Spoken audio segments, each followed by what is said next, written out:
Νίκη σήμερα για το κύπελο, πρόκριση στην επόμενη φάση, χωρίς όμως καλή εμφάνιση. Είχα πει στα παιδιά ότι οι αγώνες κυπέλου έχουν μια ιδιομορφία. Τα παιδιά δεν το καταλάβανε, φαίνεται.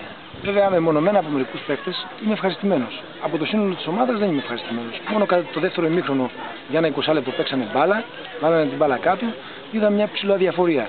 Θα το συζητήσουμε αυτό. Επειδή παίζαμε δηλαδή με ομάδα του τοπικού, η Φαλαισία είναι μια αξιόλογη ομάδα, έχει σχεδόν την ίδια ομάδα την περσινή και πιστεύω στο πρωτάθλημα θα πρωταγωνιστήσει στο τοπικό πρωτάθλημα. Από εκεί και πέρα τώρα εμείς έπρεπε να είμαστε πιο σοβαροί και κάτι. Μας έχει πιο σοβαρότητα, πιστεύω.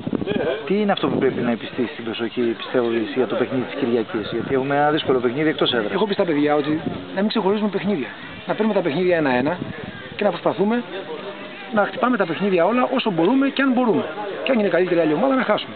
Αλλά εντάξει, η απόδοση αυτή σήμερα με προβλημάτισε και πιστεύω θα το συζητήσουμε κι άλλο στην προπόνηση με τα παιδιά και δεν πιστεύω να επαναληφθεί. Επειδή είπες ότι είσαι ευχαριστημένος από κάποια παιδιά, την απόδοση του τερματοφύλακα πώς την κρίνεις του Γεωργακόπουλου? Ο Γεωργακόπουλος είναι ένας πολύ καλός τερματοφύλακας. Το ξέρουμε αυτό. Και από εκεί και πέρα, το μόνο μειονέκτημα που έχει είναι ότι έχει μείνει ένα χρόνο έξω. Το παιδί έχει αρχίσει και συνέρχεται τώρα και δείχνει τα προσόντα του. Είναι από τους καλύτερους τερματοφύλακες στην Ακαδημία, πιστεύω, ο Γεωργακόπουλος.